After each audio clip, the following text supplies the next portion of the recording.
Last week, while talking about domestic abuse, I mentioned that individuals who are experiencing domestic violence in their home to the point that it is life-threatening have no excuse but to separate for their safety. I dare to say the same again, that leaving that toxic home is better, if not for anything, but for the sake of your kids. Experiencing domestic abuse in childhood is child abuse on its own. And so you're not staying for your kids' sake. Your staying is actually harming your kids more.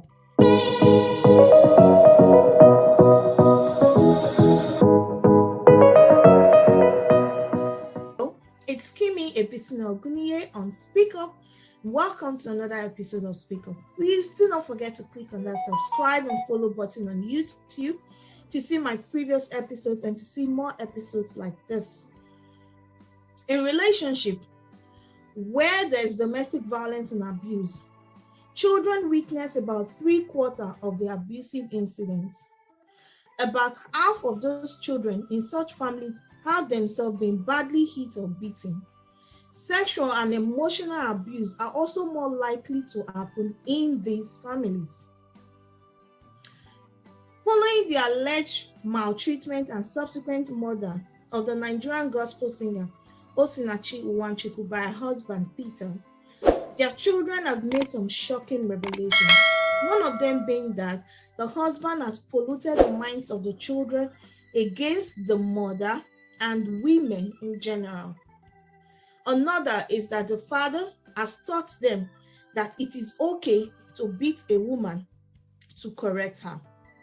And thirdly, he has also taught them that he sometimes puts them together and beats them physically, and their mother cannot step in to stop this abuse on these children themselves.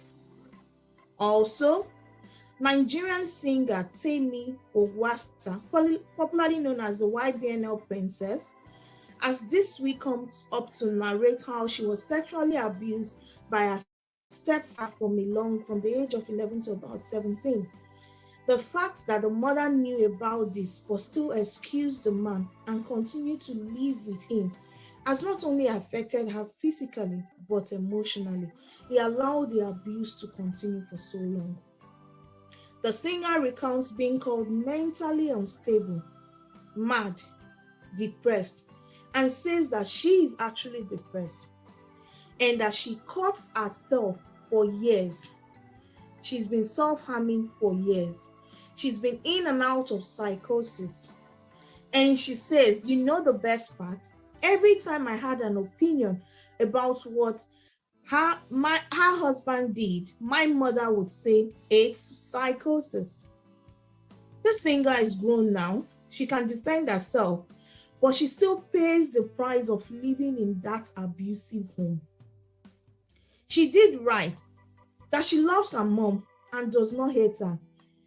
However, she knows what it feels like for her mom because the system we find ourselves, especially in Africa, do not give a love for people who live in a domestic abusive environment. She says that her mother is nothing without her husband, and she sees it every day, risking their peace for no good men. But a child is too big a price to pay for a man who isn't shit. These are our words. And I would like to borrow them and repeat that living in that abusive home is more of a danger to you and to the kids. Living in a home where domestic abuse happens can have a serious impact on a child or young person's mental health and physical well-being, which would last into adulthood. I want to look at some of the impact that emotional abuse have on children in that environment, and maybe it will encourage more people living in a domestic violence situation to seek help for themselves and also for the sake of their children. The first effect I want to talk about is the fact that the children are at risk of being abused themselves. The abuse can sometimes be directed directly at the children. We saw the Osinachi's children saying that the father will gather them in a room and beat them. That is it. It's directed at them. Most spouses are afraid that is how the abuse transits. And sometimes these children can get into physical harm themselves when they try to step in. As kids, they will not be comfortable seeing that their one of their parents is badly beaten, and so they may try to step in, and that in itself can put them in harm's way. Another is it affects the children's behavior in general. The younger children may become anxious.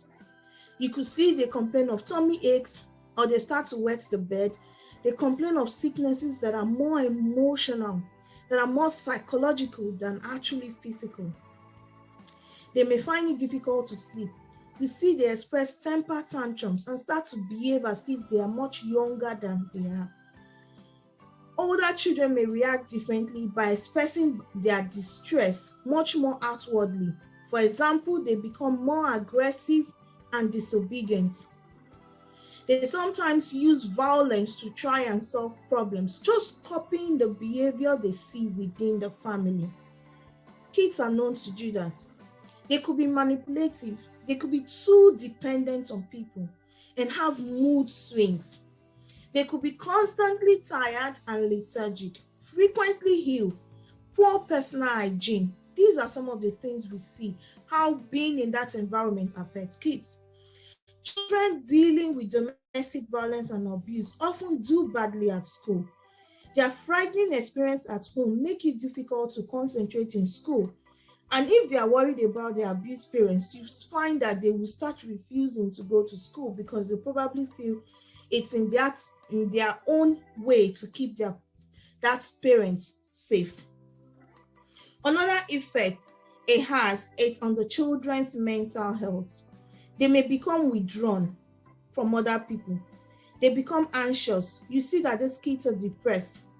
They think badly of themselves. They never think they are good enough. They complain of vague physical symptoms. They are more likely to have eating disorder. They are more likely to harm themselves by taking overdose or cutting themselves. Just like that singer said she did for years and years on, she keeps cutting herself.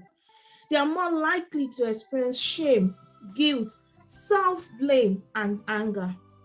Children of any age can develop symptoms of what we call post-traumatic stress disorder. They get nightmares, flashback, become very jumpy, and have headache and physical pain. The long-term effects it has is that as adults, these children who have weakness, violence, and abuse are more likely to become involved in a violent and abusive relationship themselves. They either become violent to their spouse themselves, or they believe that violence is expected and something they just have to put up with. I know that the popular saying goes that abusive children become abusers themselves. However, I'd like to note here that it is not always so. What happens is that some of these children do not want to repeat the same pattern that they've seen while growing up.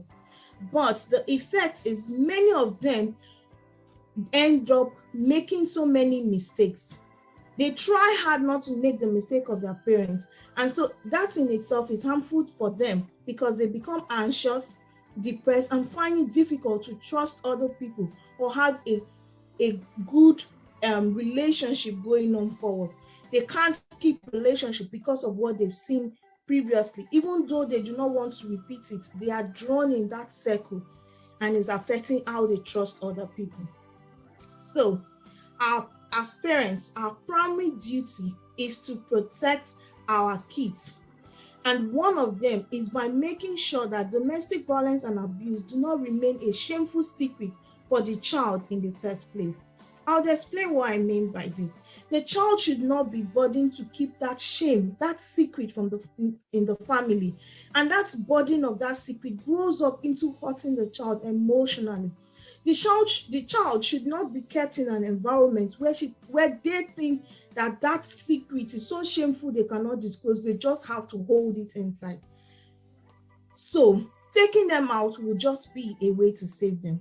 Remember, the most important thing is to keep yourself and your children safe. Domestic violence and abuse is a crime, and so do not put up with it. Do not fail to seek help. Get the police involved. Find any way to help yourself and your kids. because that is the best thing you'll be doing for them as a parent. Thank you very much. Until next time, speak up.